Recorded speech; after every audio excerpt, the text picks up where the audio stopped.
आज के इस वीडियो के अंदर अपन टॉपिक लेंगे मैग्नेटिक फील्ड लाइंस। अपनी पिछली जो वीडियो थी उसके अंदर अपने मैग्नेट के बारे में कुछ नॉलेज ली थी और हमने ये देखा कि हर एक मैग्नेट के अंदर दो पोल होते हैं, एन पोल और एस पोल। ठीक है, अब हमने ये भी कहा कि कोई भी जो मैग्नेट है उस मैग्नेट के अराउंड एक ऐसा फील्ड क्रिएट होता है जहाँ पर वो किसी अनदर मैग्नेट के ऊपर फोर्स अप्लाई करता है और उसको अपने बोला था मैग्नेटिक फील्ड बोला था। उस मैग्नेट का मतलब हर एक मैग्नेट के सराउंडिंग एक मैग्नेटिक फील्ड क्रिएट होता है। अब उसी को लेकर आगे चलेंगे। Let suppose we have a bar magnet N S, N pole और ये एस पोल। अब हमने ये कहा कि इस मैग्नेट के अराउंड सराउंडिंग एक ऐसा फील्ड क्रिएट होता है जिसको अपन ने मैग्नेटिक फील्ड कहा था। और इस मैग्नेटिक फील्ड जो क्रिएट होता है वो क्रिएट होता है मैग्नेटिक फील्ड लाइंस के कारण। अब ये मैग्नेटिक फील्ड्स लाइन क्या होती है, तो इसकी दो डेफिनेशन हमें यहाँ पर मिलती है। एक तो ये कि मैग्नेट के सराउंडिंग जो मैग्नेटिक फील्ड क्रिएट होता है उसमें जो लाइन क्रिएट होती है जो मैग्नेट के नॉर्थ पोल से साउथ पोल की ओर मूव होती है, तो उसको उसने बोला मैग्नेटिक फील्ड लाइंस। और थोड़ा सा इसका स्टैंडर्ड हाई करेंगे तो उसके अंदर हमें एक डेफिनेशन मिलेगी कि किसी भी बार मैग्नेट या किसी भी मैग्नेट का जो नॉर्थ पोल है, single north pole, only single north pole N, किसी भी मैग्नेटिक फील्ड में जिस पाथ के अलोंग मूव करता है वो जो पाथ है उस पाथ को अपन क्या बोलेंगे, मैग्नेटिक फील्ड लाइन। वापस किसी भी मैग्नेट का सिंगल नॉर्थ पोल किसी मैग्नेटिक फील्ड में जिस पाथ के अलोंग ट्रेवल करेगा, जिस पाथ के अलोंग मूव करेगा, वो जो पाथ है उस पाथ को क्या बोलेंगे, मैग्नेटिक फील्ड लाइन कहेंगे। तो यहाँ से हमें एक चीज़ यहाँ पर समझ में आ गई कि मैग्नेटिक फील्ड लाइन जो है वो किसी भी मैग्नेट के मैग्नेटिक फील्ड को डिनोट करेगी। ठीक है, अब कुछ पॉइंट है इसमें। फर्स्ट पॉइंट, मैग्नेटिक फील्ड जो लाइन है वो मैग्नेट के आउटसाइड नॉर्थ से एमिट होगी, बाहर निकलेगी और साउथ पोल की ओर एंटर होगी। लाइक दैट, जैसे अपने पास ये एक नॉर्थ पोल है तो यहाँ से मैग्नेटिक फील्ड लाइन बाहर निकली और ये साउथ की ओर ट्रेवल करके उसमें एंटर हो गई। उसके बाद एक और मैग्नेटिक लाइन नॉर्थ से आउट हुई और साउथ के अंदर एंटर हो गई। ये कुछ ऐसे कुछ मैग्नेटिक लाइन है वो यहाँ से नॉर्थ से आउट हुई और साउथ के अंदर एंटर हो गई। ये ऐसे, तो ये अपने पास है मैग्नेटिक फील्ड लाइन। अब जैसे जैसे डिस्टेंस बढ़ेगी वैसे वैसे इस मैग्नेटिक फील्ड लाइन की जो पावर है वो डिक्रीज होगी और डिक्रीज होकर ये कुछ ऐसी बन जाएगी, ऐसी, और यहाँ से कहीं से वो आएगी।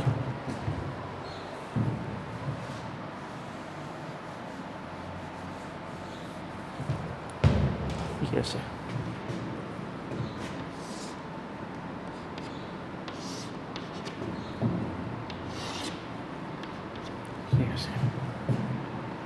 तो ये किसी भी बार मैग्नेट के लिए मैग्नेटिक फील्ड लाइन है यहाँ पर। तो मैग्नेटिक फील्ड लाइन हमेशा ये प्रेजेंट करती है कि उस मैग्नेट के आसपास सराउंडिंग एक मैग्नेटिक फील्ड क्रिएट हुआ है। सेकंड, मैग्नेटिक फील्ड लाइन हमेशा नॉर्थ पोल से आउट होगी और साउथ पोल के अंदर एंटर करेगी। आप जब भी इसको बनाओगे तो आपको हमेशा इस प्रकार बनाना है कि ये नॉर्थ पोल से बाहर निकलती है और साउथ पोल में अंदर एंटर करती हुई बनेगी। तो यहाँ पर देखो मैंने एरो का साइन भी लगाया है कि हाँ ये नॉर्थ से निकली है और साउथ के अंदर एंटर हुई है। और जैसे जैसे डिस्टेंस बढ़ेगी तो इसकी जो इंटेंसिटी है वो डिक्रीज होगी, इसकी जो पावर है, इसकी जो क्षमता है वो डिक्रीज होगी। तो ये कुछ ऐसा अपन बनाएंगे यहाँ पर। अब आगे जाकर हम ये कहते हैं कि जो ये मैग्नेटिक फील्ड लाइन होती है ये क्लोज पाथ बनाती है। क्लोज पाथ मतलब आउटसाइड तो ये नॉर्थ से साउथ की ओर जाएगी, लेकिन इनसाइड क्या करेगी, ये साउथ से नॉर्थ की ओर ट्रेवल करेगी। तो यहाँ पर ये देखिए, यहाँ पर ये एक क्लोज लूप बन गया यहाँ पर ये। तो ये अपने पास थी magnetic field line. Next point, कोई भी मैग्नेटिक फील्ड लाइन है, सपोज मैं इसको लेकर चलता हूं यहां पर, ये अब किसी भी मैग्नेटिक फील्ड लाइन के किसी भी एक पॉइंट पर, ये पॉइंट, ये पॉइंट, ये पॉइंट, ये पॉइंट, किसी भी एक पॉइंट पर मैंने कोई एक टेंजेंट ड्रॉ की, ये इस पॉइंट पर मैंने की, ये टेंजेंट ड्रॉ की, ये मान लीजिए सपोज ये एक पॉइंट अपने पास है, उस मैग्नेटिक फील्ड लाइन के ऊपर है, और यहां पर मैंने एक टेंजेंट ड्रॉ की, ये कुछ ये ऐसे। तो किसी भी मैग्नेटिक फील्ड लाइन पर टेंजेंट ड्रॉ करने पर वो टेंजेंट उस पॉइंट की मैग्नेटिक फील्ड की डायरेक्शन को डिनोट करेगी। आपको ये कहा जाए कि इस मैग्नेटिक फील्ड लाइन के इस पॉइंट पर मैग्नेटिक फील्ड की डायरेक्शन क्या होगी, तो डायरेक्शन के लिए मैंने क्या किया, यहां पर एक टेंजेंट ड्रॉ की। जैसे सपोज आपके पास ये एक मैग्नेटिक लाइन है ये, और बोले कि इस पॉइंट पर बहुत से पॉइंट होंगे यहाँ पर, लेकिन इस पॉइंट पर, इस पर्टिकुलर पॉइंट पर मैग्नेटिक फील्ड की डायरेक्शन क्या होगी, तो हमें क्या करना है, यहाँ पर एक टेंजेंट ड्रॉ करना है, लाइक दैट। ये जो एरो का जो साइन होगा, एरो की जो डायरेक्शन होगी, वही मैग्नेटिक फील्ड की डायरेक्शन होगी। तो 2 पॉइंट अपने पास ये हो गए, ठीक है, डायरेक्शन। नेक्स्ट पॉइंट नंबर 3, यदि किसी मैग्नेटिक या यदि किसी मैग्नेट की मैग्नेटिक फील्ड लाइन जितनी पास होगी, जितनी क्लोज होगी, तो वहां पर मैग्नेटिक फील्ड भी उतनी ज़्यादा हाई होगा। वापस इसका मतलब ये हुआ कि जो मैग्नेटिक फील्ड लाइन्स हैं वो ये भी शो करती हैं कि उस जगह पर मैग्नेटिक फील्ड की इंटेंसिटी कितनी है। मान लीजिए अपने पास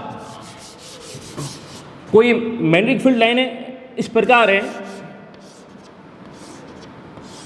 ये, और एक लाइन अपने पास इस प्रकार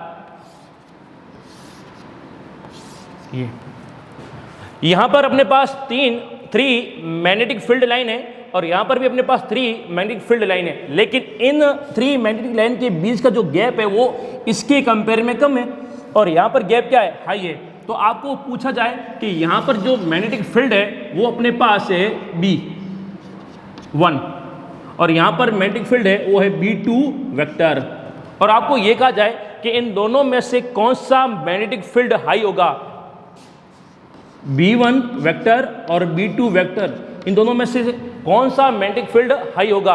तो सीधी सी बात है कि जहां पर भी मैग्नेटिक फील्ड लाइन है जितनी ज़्यादा क्लोज होगी उसका मैग्नेटिक फील्ड उतना ही ज़्यादा हाई होगा। तो यहां पर B2 की वैल्यू क्या हो जाएगी, B1 से हाई हो जाएगी।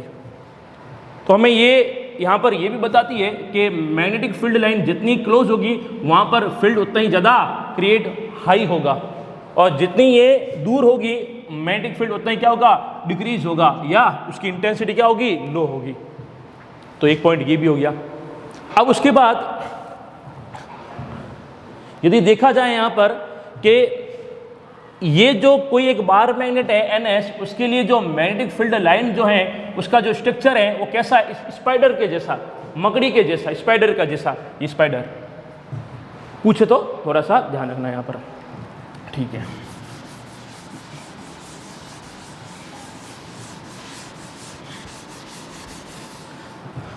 अब इस डायग्राम के अंदर आपने देखा होगा कि कोई भी मैग्नेटिक फील्ड लाइन आपस में इंटरसेक्ट नहीं करेगी कभी भी।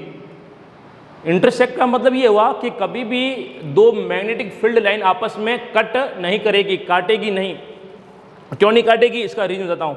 जैसे मान लीजिए ये अपने पास एक मैग्नेटिक फील्ड लाइन है, ये ऐसे, और एक मैग्नेटिक फील्ड लाइन है ये कुछ ऐसे, और 2 मैग्नेटिक फील्ड लाइन आपस में कट कर रही है कहाँ पर, इस पॉइंट पर।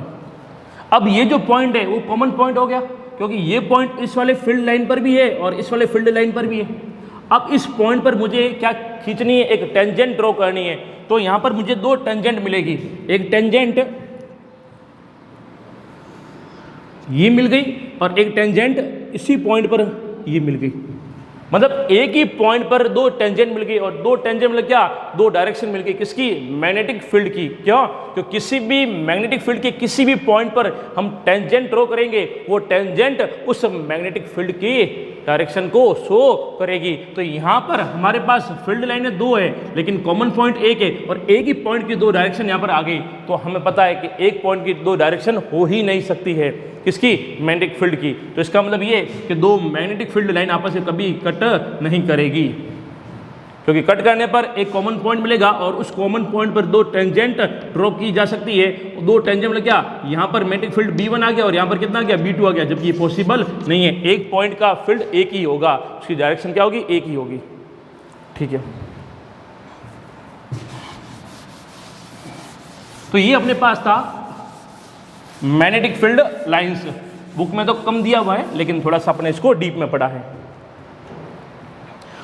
नेक्स्ट टॉपिक अपना जो इंपॉर्टेंट है उसको आज लेकर चलेंगे।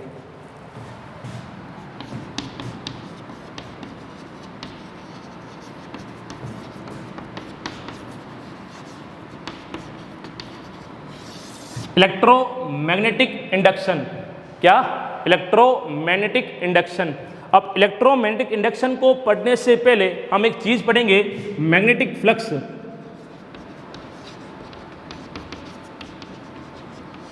मैग्नेटिक फ्लक्स जिसको लिखा जाता है फाई से। अब ये मैग्नेटिक फ्लक्स क्या होता है सुनना। सपोज कीजिए कि यहाँ पर हमारे पास एक मैग्नेटिक फील्ड है जिसकी वैल्यू है B वेक्टर। हमारे पास यहाँ पर एक यूनिफॉर्म मैग्नेटिक फील्ड है जिसकी वैल्यू कितनी है, B वेक्टर। अब इस यूनिफॉर्म मैग्नेटिक फील्ड के अंदर हमने एक क्लोज लूप रखा, क्लोज लूप, ये क्लोज लूप। अब इस क्लोज लूप में से जितनी मैग्नेटिक फील्ड लाइन, जितनी नंबर ऑफ मैग्नेटिक लाइन पार या क्रॉस होती है उसी को क्या बोलेंगे, उसका मैग्नेटिक फ्लक्स बोलेंगे। कि किसी मैग्नेटिक फील्ड के अंदर किसी क्लोज कॉइल को रखने पर उस क्लोज कॉइल से जितनी मैग्नेटिक फील्ड लाइनें क्रिएट होकर जितनी मैग्नेटिक फील्ड लाइनें क्रॉस होती है उसको क्या बोलेंगे, उसका मैग्नेटिक फ्लक्स बोलेंगे। जैसे मान लीजिए इस डायग्राम के अंदर इस क्लोज लूप में से 1, 2 और 3 और ऐसे ही अपने एक डायग्राम बना दिया यहां पर।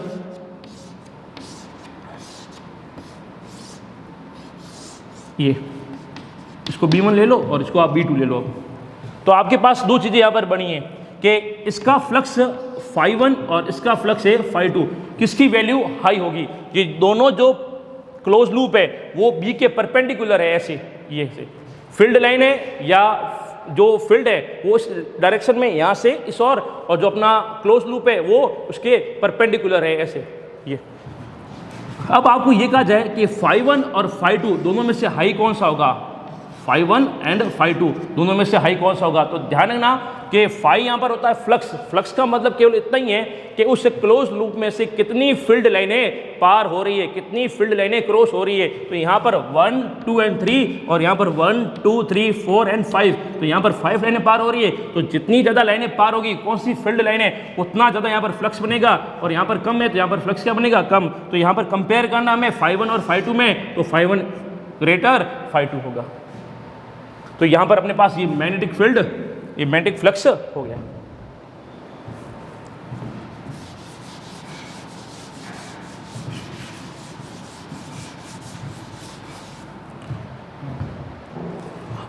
अब यदि इस क्लोज लूप को आप चेंज करोगे, पहले परपेंडिकुलर है, अब इसको किसी एक फिक्स एंगल पर आप इसको रोटेट कीजिए। तो जैसे आप इसको रोटेट करोगे तो इसमें से जो पार होने वाली जो मैग्नेटिक फील्ड लाइन है उसके नंबर में भी क्या होगी, डिक्रीजिंग या इंक्रीजिंग होगी। कि भैया आपने पहले इसको ऐसे रखा है, आप इसको ऐसे लेके जाओ, कैसे भी लेके जाओ, इसको ऐसे घुमाओ, आगे पीछे लेके जाओ। तो किसी भी क्लोज लूप को आप किसी भी मैग्नेटिक फील्ड में आप मूव कराओगे तो उसमें से जो पार होने वाली जो फ्लक्स है वो भी चेंज होगा, या पार होने वाले जो मैग्नेटिक फील्ड लाइन है वो भी क्या होगी, चेंज होगी। यदि वो फील्ड लाइनें चेंज होगी तो फ्लक्स भी क्या होगा, चेंज होगा। तो फ्लक्स चेंज होने से क्या होता है उसको अपन यहाँ पर पढ़ेंगे।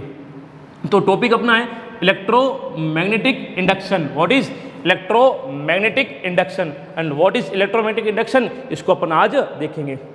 अभी प्रीवियस वीडियो के अंदर हमने देखा था कि एक ऑरस्टेड साइंटिस्ट था जिसने क्या किया कि किसी कंडक्टर के अंदर करंट फ्लो की, तो उसने कहा कि जब किसी कंडक्टर में करंट फ्लो की जाती है तो उसके आसपास हमेशा इलेक्ट्रिक फील्ड के साथ साथ मैग्नेटिक फील्ड भी जनरेट होता है। और इसका जो वाइस वर्सा है वो कहा फैराडे ने।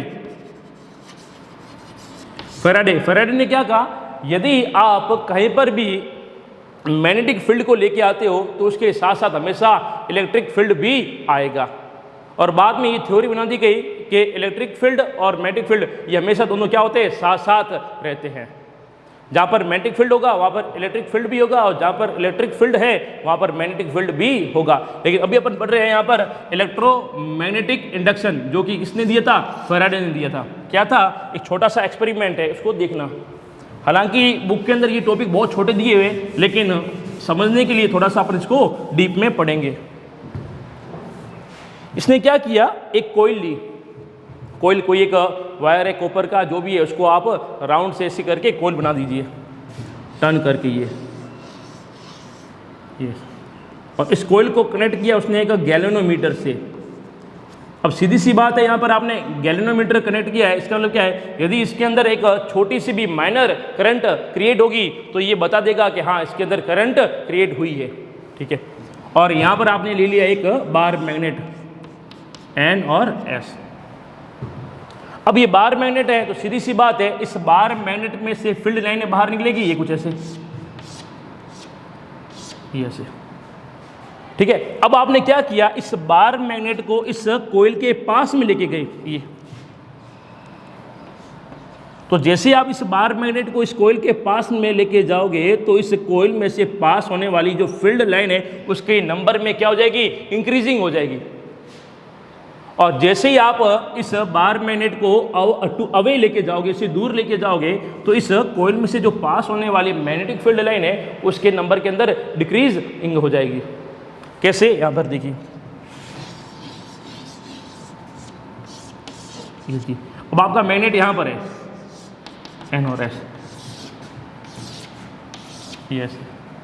तो जैसे ही आप इस मैग्नेट को इसके पास में लेके आओगे तो नंबर ऑफ जो फील्ड लाइन है passes through the coil is increasing, and when we magnet away from the coil the number of magnetic field line is decreasing.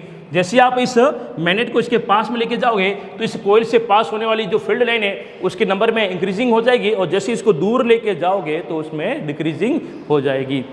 अब इससे होगा क्या, इससे होगा ये कि फील्ड लाइनें जहां पर होगी वहां पर फ्लक्स भी होगा। लेकिन यहां पर जैसे आप या तो इस मैग्नेट को पास में लेके आ रहे हो या इस मैग्नेट को दूर लेके जा रहे हो, तो मैग्नेट को पास में और दूर ले जाने में इस कॉइल में से जो पास होने वाली जो फील्ड लाइन है उसके नंबर में इंक्रीजिंग और डिक्रीजिंग हो रही है। तो वहां पर जो फ्लक्स बनेगा वो कैसा फ्लक्स बनेगा, वेरिएबल फ्लक्स बनेगा। कैसा बनेगा, वेरिएबल फ्लक्स बनेगा, वेरिएबल फ्लक्स। जब ये वेरिएबल फ्लक्स बनेगा तो इसके अंदर कुछ करंट इंक्रीज होगी, करंट प्रोड्यूस होगी, और वो कौन बताएगा, गैल्वेनोमीटर। और उस करंट को क्या बोलेंगे,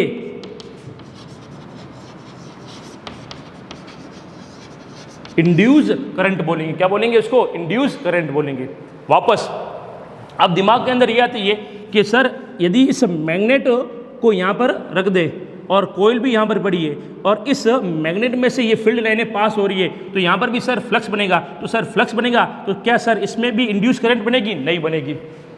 इंड्यूस करंट के लिए कंडीशन आवश्यक होती है क्या, कि या तो आप मैग्नेट या आप कॉइल या दोनों में से किसी एक को आपको मोशन में लाना पड़ेगा।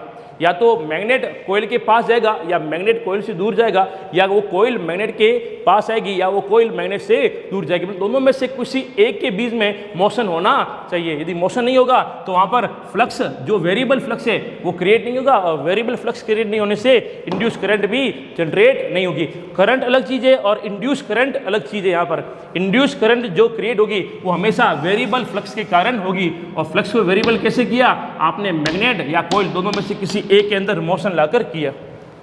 और ये फैराडे का एक्सपेरिमेंट था। और ये जो फिनोमिना है, इंड्यूस करंट क्रिएट होने का जो फिनोमिना, इस पूरे फिनोमिना को अपन क्या बोलेंगे, इलेक्ट्रोमैग्नेटिक इंडक्शन बोलेंगे। क्या बोलेंगे, इलेक्ट्रोमैग्नेटिक इंडक्शन। जब भी किसी कॉइल और मैग्नेट के बीच में रिलेटिव मोशन करवाया जाता है, रिलेटिव मोशन का मतलब क्या है, दोनों में से किसी एक में मोशन होगा, चाहे वो पास आए चाहे वो दूर जाए, या दोनों ही पास आए दोनों ही दूर जाए। जब कॉइल और मैग्नेट दोनों के बीच में रिलेटिव मोशन होगा तो रिलेटिव मोशन से इस कॉइल से पास होने वाले जो मैग्नेटिक फील्ड लाइन है उसके नंबर के अंदर भी इंक्रीजिंग और डिक्रीजिंग होगा, जिससे यहाँ पर जो क्रिएट होने वाला फ्लक्स है वो एक वेरिएबल फ्लक्स कहलाएगा। और इस वेरिएबल फ्लक्स के कारण इस कॉइल के अंदर जो करंट प्रोड्यूस होगी उस करंट को बोलेंगे इंड्यूस करंट बोलेंगे। और यहाँ पर जो वोल्टेज क्रिएट होगा उस वोल्टेज को बोलेंगे यहाँ पर induce potential difference. Induce potential difference, जो करंट बनेगी उसको बोलेंगे इंड्यूस करंट, और जो पोटेंशियल क्रिएट होगा उसको बोलेंगे इंड्यूस पोटेंशियल डिफरेंस यहाँ पर बोलेंगे। यहाँ पर तो यहाँ पर ध्यान रखना कि इंड्यूस करंट किससे कहते हैं कि जब कॉइल और मैग्नेट के बीच में रिलेटिव मोशन होता है तो कॉइल में से पास होने वाला जो मैग्नेटिक फील्ड लाइन है उसके नंबर के अंदर इंक्रीजिंग और डिक्रीजिंग होगा, जिससे यहाँ पर फ्लक्स क्या होगा, वेरिएबल होगा। और वेरिएबल फ्लक्स के कारण इस कॉइल के अंदर जो करंट प्रोड्यूस होगी उस करंट को बोलेंगे इंड्यूस करंट बोलेंगे। ठीक है, तो ये अपने पास आ गया इलेक्ट्रोमैग्नेटिक इंडक्शन। तो इसमें से अपने इंपॉर्टेंट यही होगा कि एक जो फिनोमिना है उसको पूछ सकते हैं या आपको फ्लक्स पूछ सकते हैं, फ्लक्स क्या होता है। तो फ्लक्स में कुछ नहीं करना है, कोई एक मैग्नेटिक फील्ड है, मैग्नेटिक फील्ड को हमेशा पैरेलल लाइन से शो किया जाता है। और ये पैरेलल लाइन ही क्या होती है, फील्ड लाइन होती है, क्योंकि जहाँ पर फील्ड लाइन होगा वहाँ पर ही तो फील्ड होगा। तो यहाँ पर इस फील्ड लाइन के अंदर आपने किसी एक कॉइल को रख दिया, इस कॉइल में से जितनी फील्ड लाइनें पास होगी उतना ही उसका क्या कहलाएगा, फ्लक्स कहलाएगा। और फ्लक्स को लिखा जाता है फाई से, और फ्लक्स की जो यूनिट होती है उसको लिखते हैं अपन वेबर, और वेबर का जो सिंबल होता है वो होता है डब्ल्यू और बी, वेबर। ठीक है, फ्लक्स की यूनिट क्या है, वेबर, वेबर को लिखेंगे डब्ल्यू और बी से, वेबर। वेबर एक साइंटिस्ट का नाम है, उसके नाम के अकॉर्डिंग उसकी यूनिट रखी, इसलिए फर्स्ट लेटर आ गया कैपिटल डब्ल्यू बी, वेबर। तो ये अपने पास इलेक्ट्रोमैग्नेटिक इंडक्शन, हालांकि बुक के अंदर तो बहुत शॉर्ट में दिया गया है और यहाँ पर अपने पूरा डीप में पढ़ा है यहाँ पर। ठीक है,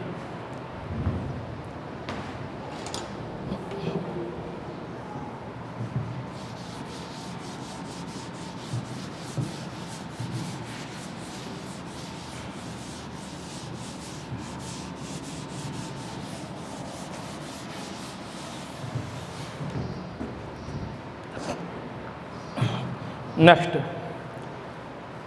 अब अभी अपन ने यहाँ पर बात की इंड्यूस करंट की।